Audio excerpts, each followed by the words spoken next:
반갑습니다. 박간의 찌미거입니다. 박간의 오상입니다. 구독과 좋아요, 알람 설정 감사합니다. 최근에 일본 화제가 된 이 이제 노벨상과 관련된 이제 이야기입니다. 우리가 이런 노벨상 이런 거 말할 때 여러분 있잖아요. 어렵잖아요. 우리가 뉴스 기사를 봐. 그런데 너무 어려워요. 뭘 받은지 모르겠어. 그냥 신문에 보도가 되면은 누가 받았네 라고 끝이잖아요. 일본 사람도 그렇습니다. 일본에서 그래요. 이번에 맞아요. 원래 일반적으로 그렇습니다. 그래가지고 이제 노벨상에 대해서 이제 흔히 말하는 일반 사람들하고의 온도차가 상당히 큽니다. 어디 무슨 업적이 있다 하더라도. 그런데 이제 예를 들어서 여러분들이 아는 영화 뷰티풀 마인드. 예, 그 노벨 경제학상 받은 사람 있잖아요. 다중 인격 이래가지고. 슬픈 영화. 또 나름 재밌는 영화인데. 예, 그 러셀 크로우 주연이죠. 친구라고 믿고 있었는데 친구 아니었어. 일반 사람들에게도 조금 알기 쉽게 설명해 놓은 그런 영화가 있으면은 저거 저래서 노벨상을 받았구나라고 좀 생각을 할 수가 있는데 일반적으로 그렇게 설명을 해주는 게 잘 없어요. 그렇기 때문에 상당히 어렵습니다. 그리고 특히 이번 노벨 화학상은 바로 이거 리튬 이온 전지 배터리에 관한 내용입니다. 여러분들이 다 갖고 있잖아요. 우리 방송 보는 사람 중에 오상 나는 이 리튬 이온 전지 집에 하나도 없어요 라는 사람이 있어요. 내가 장담하는데 적어도 인터넷으로 우리 방송 보고 있는 사람 중에 그 사람 한 명도 없습니다. 100% 여러분들은 다 갖고 있습니다. 이 리튬 이온 전지를. 그러니까 우리랑 전혀 무관하지가 않습니다. 자, 그러면 여기서 퀘스천입니다. 리튬 이온 전지가 어떤 식으로 움직입니까? 그렇죠. 여기에 대해서는 우리가 그걸 굳이 알아야 될 필요가 있느냐? 정답입니다. 알아야 될 필요는 없어요. 이거 이제 어렵단 말이에요. 자, 그렇기 때문에 여러분 이번에 노벨 화학상 받은 사람 있잖아요. 이 세 명이거든. 일단은 노벨상 받은 사람들은 다 이마가 넓래요. 제가 아까 여러분들한테 어떤 식으로 작동하는지 아세요? 라고 물었을 때 그걸 굳이 알 필요가 있나? 그냥 리튬이온 쓰면 쓰는 거지 라고 생각했잖아. 그러다 보니까 이 아저씨들 도대체 뭔 짓을 해가지고 받은지 모르는 거야. 일본에서도 일반 사람들을 전 세계에서 사람 뽑아가지고 이번에 노벨 화학상 이 아저씨 3명입니다. 와. 근데 뭐예요? 얘 배터리예요. 근데 왜 3명이나 받아요? 한 명 받는 거 아니야? 왜 3명이서 받아요? 같이 공동 연구했어요? 공동 연구 안 했어요. 따로 국밥이에요. 이 셋이 다 따로입니다. 거기다가 이 아저씨가 노벨상에서 최연장자입니다. 수상 중에. 올해 97. 97이 돼서 노벨상을 받은 거야. 얼마나 이름 그대로 존버를 친 거야. 맞잖아, 좀 있고. 내가 이거 괜히 존버라는 거 아니야. 97에 대해서 노벨상을 받았는데 이름이 존비잖아. 그러니까 분명히 이건 존버라는 말이야. 그거로사 한국말 아는 분만 아잖아요, 그거는. 아니 어쨌든 한국 사람들한테 알기 싫으면 그냥 이거 존버 이래가지고 제가 여러분들한테 진짜 제가 문과니까 정말 쉽게 알려드릴게요. 마이너스에 리튬 놔둔 아저씨, 플러스로 리튬 옮긴 아저씨, 그리고 전지를 만들어 봤는데 불타네요. 실패. 그리고 이 아저씨, 내가 만든 전지는 지금 전지랑 비슷하다. 지금처럼 쓸 수 있는, 상용화를 시킬 수 있는 정도의 어느 정도의 전지를 만들어낸 게 이 아저씨입니다. 그러니까 이 아저씨가 전지를 만들기 위해서는 이 아저씨의 논문이 필요하고 이 아저씨가 실험을 하기 위해서는 이 아저씨의 내용이 필요한 거예요. 그러다 보니까 이 셋이 받는 겁니다. 연결이 돼 있어요. 오. 아무튼 그래가지고 이런 식으로 해서 노벨상이 나왔는데, 자, 그러면 오늘은 제일 처음 먼저 리튬이온 배터리에서 잠깐 이야기를 해보시죠. 리튬이온 전지. 지구상의 어느 한 사건 때문에 이 전지 쪽에 연구 자금이 싹 몰린 일이 있었습니다. 오일 쇼크 아십니까? 오일 쇼크가 왔을 때 많은 사람들이 생각을 했습니다. 에너지. 이거 석유 없어질 수도 있겠네? 에너지도 이게 뭔가를 해야 되겠네? 라고 생각을 하게 됩니다. 그래서 당시에 전 세계적으로 많은 연구, 이런 붐이 전지 쪽으로 많이 가게 됩니다. 전지도 에너지 중에 하나잖아요. 에너지를 저장해 놨다가 언제든지 쓸 수 있는 거잖아. 그래가지고 이게 이 리튬이온 전지가 개발이 정말 스피드가 빨라지게 된 이유 중에 하나를 석유 파동, 오일 쇼크를 많이 꼽습니다. 이 리튬이온 전지에 대해서 많은 사람들이 연구를 들어가는데 이게 여러분들 과학자들 말로는 이론상 상당히 힘든 전지라고 합니다. 왜 힘들까? 저도 문과생이기 때문에 여러분들한테 조금 쉽게 설명을 하고 싶어가지고 제가 여러분들을 추억 속으로 데려가기 위해서 이걸 가져왔습니다. 답은 여기 있다고 합니다. 우리 자 한번 다 같이 외쳐볼까요? 예, 리베비 이거 다 기억나죠 이거? 고등학생 때 첫 번째 공부했네 이거. 이걸 보면 여러분 여기 하나 나와요. 뭐냐 여러분 해 이렇게 배웠잖아. 그 다음에 뭡니까? 세 번째 리튬입니다. 얘예요. 얘예요. 얘. 있었네. 여기 있어요. 자 우리가 이걸 리튬이라고 외운 사람 거의 없지. 그냥 리베로 외웠잖아. 근데 맞아, 리베. 그 리베의 리가 리튬이야. 아, 이제 여러분들은 이걸 다 알고 있는 겁니다. 그러니까 오늘 얘기할 때 뭐 리튬 이온 전지 얘기할 때 오상 내가 그걸 어떻게 알아? 그거 뭐 대충. 근데 여러분들이 이미 대한민국에서 배우신 거예요. 여러분 이거 학창 시절에 금속이죠. 예, 가벼운 금속인데 이게 상당히 반응이 알칼리 금속보다는 알칼리 금속 그리고 상당히 불안정합니다. 이걸 당시에 배울 때 과학선이 분명히 얘기했을 거예요. 불안정하다. 이거 시험에 나온다. 외워라. 공기 중에 놔두면 이거 불안정하다. 이런 식으로 공부하신 분도 계실 겁니다. 그렇기 때문에 이 리튬은 있잖아요. 전지를 할 때 뭐가 과제였냐면은 불안정한 겁니다. 그러니까 위험한 거예요. 지금도 비행기 탈 때 여러분 노트북 꺼내주시고 가방 안에 휴대용 보조 배터리 없으시죠라고 물어보잖아요. 왜? 탈 수 있기 때문이죠. 아직까지도 물론 제어하는 기술이 있다지만 모든 제품 자체 모든 걸 다 믿을 수는 없기 때문에 불안하다는 게 아직까지 있습니다. 그런데 이걸 처음에 연구할 때 사람들이 얼마나 놀랐겠어. 리튬을 전지로? 이거 그냥 공기 중에 이거 놔두면 이거 말이야 난리가 나는데 이걸 어떻게 사람들이 쓰는 전지를 써? 라는 생각이 된 거지. 그러니까 어불성설이었던 거예요 처음에는. 그랬구나. 저거는 뭔가 과학자들이 연구를 하면서도 허무맹랑하다라는 사람도 당시에 많이 있었습니다. 그런데 그 아까 노벨상 받은 아저씨들이 이걸 해낸 거예요. 요즘은 저렴한데 저게 처음 날 상당히 비쌌습니다. 왜냐면 기술 자체도 상당히 힘든 기술이거든요. 저거를 안전하게 하는 게. 그래서 리튬이온 전지는 뭐와 싸움이냐면은 안전하게 우리가 일반적으로 사용을 할 때 불이 안 붙는 거. 예를 들어 여러분 스마트폰을 귀에 대고 있는 데 있잖아. 이게 불이 붙어봐. 그럼 여러분 어떻게 돼? 화상 입잖아. 터지잖아요. 야, 얼마나 위험해. 이 안에 배터리 들어있잖아. 그치? 위험하잖아. 그러니까 그게 해결이 되지 않는 한 쓸 수 없었던 거예요. 그러니까 그걸 해결을 하기 위해서 많은 시행착오를 거친 거죠. 그래서 일본의 노벨상 받은 그 아저씨는 그 분야를 많이 평가를 받은 겁니다. 뭐 그 전까지도 전지로서 리튬 이온 전지는 이론상 가능은 한데 이게 어느 정도 안정적으로 만든 거는 그 일본 아저씨가 낸 이론이 맞았기 때문에 노벨상을 받은 거예요. 그래서 이 리튬 이온 전지와 더불어서 일본의 노벨상 요시노 씨 이야기를 몇 개 알려드리려 합니다.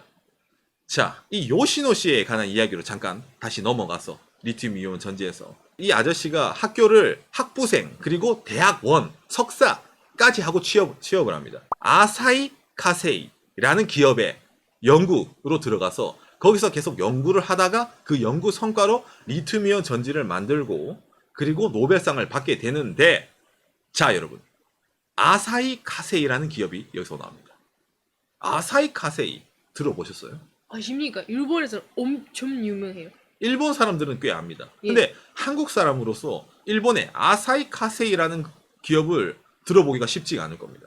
일본 내에서도 일반인들이 느끼는 거랑 그 다음에 업계인들 B2B 일하는 사람들이 느끼는 거랑 기업 이미지가 좀 다른데 일본에서 일반 추미코가 느끼는 아사히 카세이라는 기업의 제품을 하나 보여드릴게요.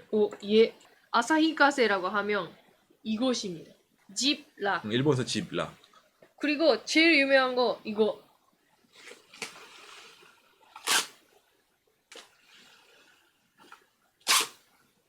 이거지. 이거 대단해요. 제일 좋은 거 이거. 일본에 있는 거 중에서 사란락.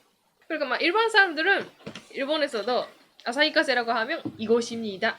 아니 노벨상 아니 뭐 리튬이온 전지 노벨상 받았다는 아저씨가 오상 랩만 들어갔나요? 라고 생각할 수 있잖아요. 자 그런데 이 기업 아사히 카세이라는 기업은 일본에서도 유명한 소재 기업입니다. 화학 소재 기업입니다. 화공과를 나와가지고 대학원까지 가서 일반 기업 소재 기업의 연구원으로 들어가서 연구를 하게 되는 거예요. 그런데 이 아저씨가 노벨상 받고 하는 말은 뭐냐면은 자기는 회사에 들어갔을 때 9년간은 아무 성과를 못 냈다.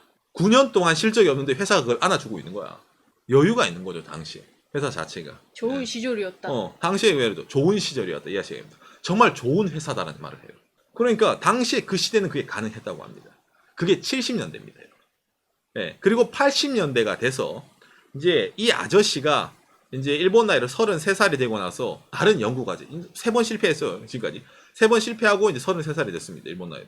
그리고 이제 다른 회사에서 야, 너 이거 해봐. 이라고 던져준 게 바로 이겁니다. 리튬이온 전지. 이거 한번 해봐. 라고 했는데 이 아저씨도 그걸 알아요. 이거는 택도 없는 일인데. 택도 없는 일인데 이걸 하라고 그러네? 라고 해서 같은 연구원 아저씨를 팀을 이뤄가지고 연구를 합니다. 리튬이온 차세대 전지라면은 기존에 있는 전지보다 힘도 세고 흔히 말하는 전압이죠.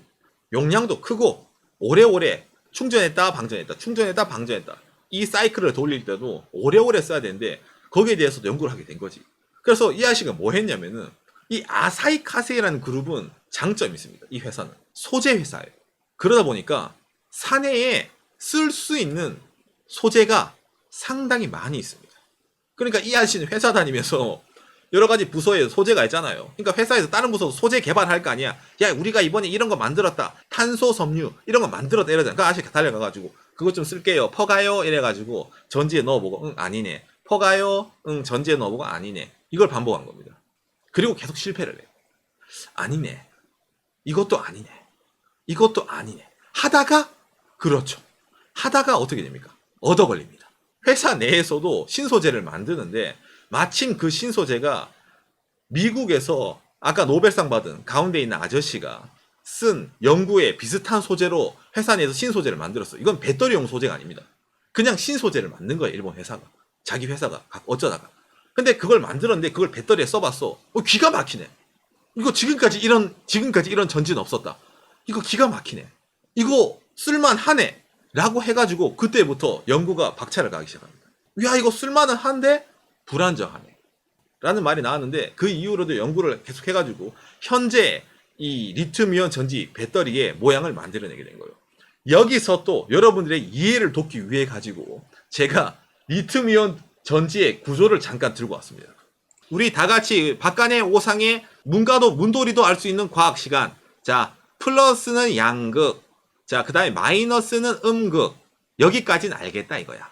자, 그런데 여러분 분리막, 전해액 여기서부터 머리 아파지지 않습니까? 분리막.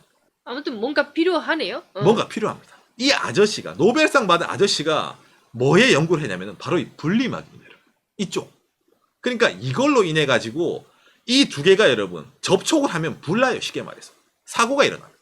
그러니까 이 분리막이랑 가운데 막을 넣어가지고 세퍼레이터 막을 넣어가지고 차단을 시켜야 돼요.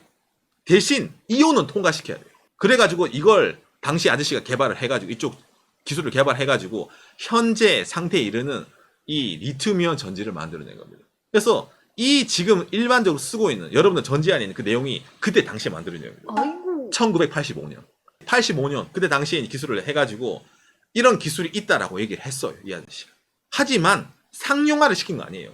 킹론상, 이론상 가능하다.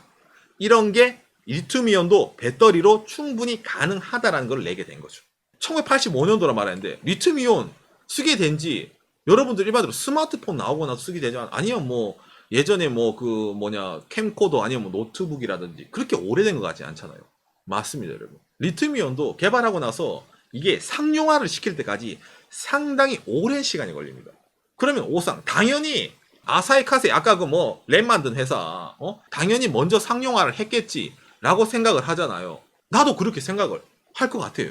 그런데 전 세계에서 세계 최초로 리튬이온 전지를 상용화 시켜가지고 판매한 회사 어딘지 아십니까? 우리 네. 방송에 이 회사가 자주 나오는데 바로 이 회사입니다. 소니. 아니 뭐지? 아사히카세가 아니에요? 아니 지금까지 실컷 랩 보여주면서 얘기하다가 갑자기 웬 소니? 소니입니다. 세계 최초 리튬이온 전지를 상용화시킨 기업이 소니입니다. 소니가 1991년도에 최초로 상용화를 시킵니다. 소니가 왜 리튬이온 전지를 개발을 하게 됐을까? 물론 소니가 여러분 원천 기술을 개발한 거 아니에요. 여러분 소니가 90년대 80년대 어떤 회사였습니까? 남들이 안 하는 거 하는 회사가 소니예요. 쉽게 말해서 여러분이 아까 뭐 채팅창에 보면 산요, 오상 일본은 배터리 산요 유명하지 않습니까? 예, 니카드뮴. 아니면 니켈 수소라든지 그런 쪽 있잖아. 그게 이미 기술이 있어요. 산요. 그러니까 굳이 이 당시에 아무도 하지 않던 리튬 이온이라는 데 진출할 필요가 없는 거지. 왜? 이미 갖고 있잖아. 걔들은 충전지 기술을. 그런데 베이스 0에서 시작할 필요가 없잖아. 산요 같은 친구들은. 안 그래? 그러다 보니까 산요는 약간 뒤처집니다. 이 리튬이온에 대해서는. 아, 근데 그렇구나. 소니는 이때까지 배터리를 원래 하지 않았어요. 1차 전지 일반적으로 이제 그냥 충전 쓰는 버리는 배터리는 미국 회사랑 합작해가지고 한 쪽도 있는데 그거 말고 실제적인 이런 2차 전지 있잖아요. 충전했다가 쓰고 충전했다가 쓰고 이런 전지는 소니는 하지 않았습니다. 그런데 아까 말했지만 소니가 어떤 회사입니까? 남들이 안 하는 걸 좋아하는 회사였어요. 당시에는. 지금은 좀 어떨지 모르겠지만 소니가 제일 좋아하는 게 뭡니까 여러분? 혁신, 월드 퍼스트, 이츠 소니예요. 그러니까 자기들의 제품에는 우리가 만든 배터리를 넣고 싶은 게 소니예요. 자신감. 소니는 내부적으로 캠코더, 워크맨, 자기들이 하고 싶은 게 너무 많은 거야. 그런데 이 기술이 있어, 소니는. 근데 얘들을 밖에 들고 갔을 때 전력이 없는 거예요. 당시 90년도에 전지 기술로는 소니의 이 캠코더 제품을 밖에 들고 갔을 때 자기들이 원하는 정도의 성능, 자기들이 원하는 정도의 러닝 타임을 낼 수가 없었습니다. 그러다 보니까 어떻게 됩니까? 답답해, 소니는. 답답해서 안 되겠다. 그럼 어떻게 돼? 우리가 만든다. 그러다 보니까 소니가 개발을 합니다. 이게 소니의 개발 비화 중에 하나입니다. 소니도 그래서 리튬이온 개발 연구팀을 만들어 두고 했었습니다. 참고로 당시에 일본 기업에서도 이 소니가 상당히 빠르게 공장을 새로 짓고 일본에 거기에 양산을 바로 도입을 해야 되는 거예요. 그러니까 아까 노벨상 받은 그 아저씨 있잖아. 일본의 아사히 카세에 있는 아저씨, 노벨상 받은 아저씨는 그 회사가 양산을 하기도 전에 소니가 먼저 양산을 쳐버리는 겁니다. 참고로 소니는 양산하기 전에 있잖아요. 물론 이 기술이 있으니까 이 아사히 카세에 있는 그 아저씨랑도 얘기를 했어요. 어떤 식으로 연구 개발하고 있습니까? 이런 식으로 하고 있네. 하고 있네요. 그런데 그 아저씨가 생각했어요. 양산은 멀었다. 노벨상 받은 아저씨조차도 양산은 시기상조다. 왜? 재료도 복잡하고 이게 실제적으로 양산할 때까지 검증을 거치게 해야 되는데 양산은 좀 아직까지 힘들지 않나? 거기다가 아사히 카세이라는 그룹은 소재 회사입니다. 전자회사가 아니에요. 그러니까 소재를 제공하는 거잖아. 제공해서 만드는 건 배터리 회사라든지 전자회사가 만들겠지. 그러니까 그렇게 생각을 한 거야. 그런데 소니는 자체적으로 배터리 회사를 만들어가지고 이걸 연구를 해가지고 물론 그 아저씨 기술을 참고를 했으면 노벨상 받은 쪽 참고를 해가지고 될 것 같은데요? 될 것 같은데요? 이래서 내요. 그래서 당시에 이게 시장의 혁신을 불러일으킵니다. 소니가. 그러면 여러분 노벨상 받은 그 아저씨 있잖아요. 연구하는 아저씨 얼마나 어안벙벙해. 맞아. 특허 다 내놓고 있잖아. 이거 이제 우리 회사도 앞으로 먹거리다 생각했는데 갑자기 일본에 있는 소니가 우리가 월드 퍼스트 딱 내버리는 거야. 당시에 야사이 카세이도 난리가 나죠. 소니가 했는데 왜 우리 못하냐? 우리도 하자. 이래가지고 아사히 카세이가 다른 일본 전자그룹이랑 손을 잡습니다. 어디죠? 예, 도시바요. 아사히 카세이랑 도시바가 합작회사를 만들어가지고 이 리튬이온 전지 배터리에 들어갑니다. 그리고 그걸 지켜보고 있던. 일단 소니가 맨 처음에 갔잖아. 리튬이온 우리가 월드 퍼스트 가자. 자, 그 다음에 다음 연도에 아사히 카세이랑 도시바가 합작회사를 만들어서 가자예요. 그리고 가만히 지켜보고 있던 당시의 배터리의 최강자 누구? 상요. 뭐지? 아니 니카드뮴 이거 아니야? 야 이거 미니카 니카드뮴 노란 전지 흰 전지 이거 충전 완빵 자 가자. 그래서 상요가 뒤늦게 이 리튬이온 전지 시장에 참전을 하게 됩니다. 그게 이 리튬이온 전지 시장의 시작입니다.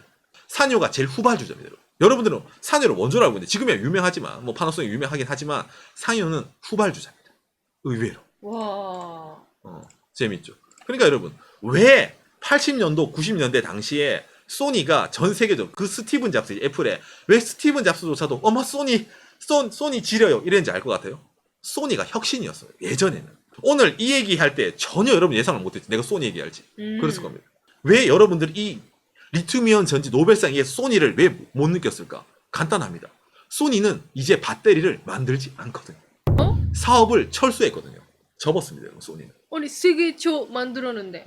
세계 최초로 상용화를 시키고 한때 리튬이온 전지 세계 쉐어 90% 이상을 잡고 있어도 왜? 올리원이었으니까. 소니가 지금은 만들지 않아요. 철수했습니다. 일본의 무라타 제작소라는 곳에 사업을 팔아버리고 소니는 이제 더 이상 배터리를 만들지 않습니다. 씁쓸하죠.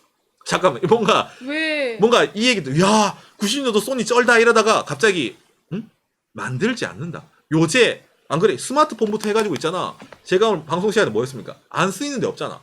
대한민국 뉴스에도 앞으로의 먹거리, 차세대 배터리, 전기차. 맞아요. 앞으로도 이게 잘 나가는 분야잖아요. 앞으로도 잘 나가는 분야로 되는데 아니 그걸 소니는 팔아버렸어?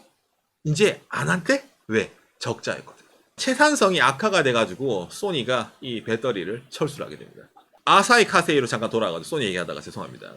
세계 최초로 상용화는 못했지만 이 도시바랑 아사히 카세이랑 그룹이 합작을 해가지고 1992년도부터 일본에서 배터리 회사를 합작회사를 만들어가지고 리튬이온을 만듭니다. 그리고 그 노벨상 받게 된 아저씨 있잖아요. 그 아저씨는 그쪽 사업부로 가서 사업부장 이래가지고 그쪽 사업을 총 전담을 하게 돼요. 회사에서 대접을 정말 잘해줬습니다. 자, 그런데 왜 이렇게 이 회사가 있잖아요. 이 아사히 카세이라는 회사가 이 아저씨한테 대우를 잘해줬을까? 여기를 보면 알 수가 있습니다. 삼성 S대 홈페이지 아까 나와있던 전지의 여러분 구조잖아요. 이 구조가 아직까지도 현재 리튬이온 배터리 거의 대부분이 이런 구조로 들어가는데 아까 보여드린 아사히 카세이라는 그룹은 이 중에서 여러분 분리막이라고 보이죠. 분리막. 이 분리막 세계 쉐어 넘버 원 기업이 아사히 카세이입니다. 이 분리막을 연구를 했잖아 저 아저씨가. 그래서 전 세계 여러분들이 쓰고 있는 지금 휴대폰 안에 있는 배터리 거의 대부분이 아사히 카세이 분리막이 들어가 있습니다. 그래? 전 세계 쉐어 넘버원 20%입니다. 그런 여러분들은 이미 이 아사히 카세이라는 회사의 제품을 쓰고 있습니다. 그러니까 회사에서 우리 회사 먹을 거를 지금까지 해주신 분 이러니까 이렇게 대우를 하는 거예요. 이 요시노 아저씨가 노벨상을 따고 일본 TV에 나와서 얘기를 합니다. 자기가 노벨상을 탄 거는 일본 사회의 기업의 저는 자체적인 연구 성과라는 걸 얘기해요. 그런데 지금 일본 기업들, 지금 일본 소재 기업도 물론 R&D를 하는데 여러분 예전만큼 하지 않습니다. 예전만큼 하지 않는다는 말이 아니네요. 예전만큼 하지를 못합니다. 왜요? 예전에는 일본이란 나라 이외에 예를 들어 소재라든지 그런 다른 산업에서 미국, 독일 빼면 없잖아요. 전 세계적으로 봐서. 경쟁자가 없잖아. 그런 당시 미국, 독일보다 후진국이잖아요. 일본이. 그러니까 가격도 저렴하고 시장을 석권을 할 수가 있고 그 남은 돈으로 연구로 돌릴 수가 있었어요. 일본이라는 나라는. 그런데 2000년대가 넘어나서 일본은 가격이 상대적으로 비싸집니다. 누구보다? 한국, 대만, 중국보다 비싸집니다. 그러면 일본 회사가 여유가 없어져요. 그렇기 때문에 R&D를 예전만큼 그렇게 선행 연구적으로 못하게 됩니다. 그래서 일본 회사가 지금은 이제는 힘들다란 말을 합니다. 왜? 1985년도 연구 결과로 지금 노벨상을 딴 거예요. 2019년도에. 그러니까 35년 정도 전 거잖아. 지금의 일본의 이 R&D 비용도 물론 투자를 하긴 해요. 그러니까 쌓아둔 게 있잖아. 일본이라는 나라. 쌓아둔 게 있으니까 축적된 기술로 먹었어요. 그런데 어느 정도 먹다가 가격 경쟁력이 밀리네. 가격을 깎아야지. 시장 경쟁력을 올려야 되니까. 그러면은 거기서 살아남으려면은 어느 하나를 빼야 돼요. 그래서 R&D가 일본에서도 많이 축소가 됐었습니다. 그런데 최근에 이 노벨상 수상한 사람들이 일본 이런 말로 막 인터뷰를 해요. 지금이라도 늦지 않았으니까 다시 기업에 돈을 투자하고 기업들이 R&D에 눈을 돌려야 된다. 안 그러면 일본 기업이 진다. 항상 그렇게 하네요. 노벨상 받은 사람들은. 그렇죠. 일본에서 노벨상 받는 사람들이 하는 말이 이거예요. 기초과학에 돈 투자해주세요. 기초과학에 관심을 주세요라는 말입니다. 일본이 몇 년마다 노벨상이 나와요. 대단한 거야. 근데 그건 옛날에 연구 성과로 나오고 있는 거야. 그러니까 지금이 중요하다 이거지. 그러니까 예전에 일본 기업은 있잖아. 아까 그 아저씨 9년 동안 안 자른 것처럼 노벨상 받은 아저씨를 9년 동안 안 자른 것처럼 얘가 하는 게 돈이 될지 안 될지 모르겠지만 일단 가. 일단 너 하고 싶은 거 해였어요. 그런데 회사 경영이 어려지고 경쟁 회사들이 많아지면은 회사 내도 원가 절감, 어느 시장 경제를 잘 봐야 되잖아요. 그러면 뭐 어떻게 될지 모르는 기술보다는 이거는 연구하면은 정확하게 우리 회사 실적이랑 연결이 되네? 양산 기술로 연결이 되네? 쪽으로 R&D가 집중이 되는 거야. 예전과는 연구하는 풍토가 달라진 거죠. 쉽게 말해서 연구 자금이 줄지 않았다고 쳐. 하지만은 예전에는 이거는 돈이 될지 안 될지도 모르는 곳에 돈을 썼는데 그걸 줄이는 거지. 돈이 확실하게 될 것 같은 곳에 투자를 하게 된 거예요. 지금 일본 기업 자체가. 그래서 거기에 대해서 일본의 많은 연구자들이 경고의 메시지를 날린 거예요. 왜냐면 항상 일본의 노벨상 받은 연구자들은 특징이 있어요. 자기가 하던 거는 원래 처음엔 돈이 안 되는 거였어요. 원래 자기가 연구할 때는 돈 그걸로 연구하던 게 아니었어라는 말을 공통적으로 합니다. 왜? 얻어 걸린 거란 말을 하거든. 하다 보니까 이게 돼가지고 노벨상 받네? 언젠가 이게 양산이 되네? 이게 회사 돈이랑 이어지네라는 말을 많이 해요. 그래서 이제 이 리튬이온 전지 노벨상 이야기인데 노벨상을 배출한 일본에서조차도 낙관을 하지 않고 R&D에 연구개발에 돈을 투자를 해야 된다. 30년 전 기술을 가지고 지금 상을 받은 것 뿐이니까 앞으로도 문제다라는 자경의 소리가 많이 나오고 있습니다. 그러니까 일본이란 나라의 소재 산업이 물론 지금은 탄탄하지만 앞으로 어떻게 될지 모르겠고 또 그걸 보고 우리나라라든지 어떤 식으로 전략을 세워서 이 시장에 싸워서 나가야 되겠다라는 생각을 할 수가 있겠네요. 꿀잼이었다. 감사합니다. 생각지도 못한 소니가 등장해서 여러분들이 정말 개꿀잼으로 느꼈겠네요.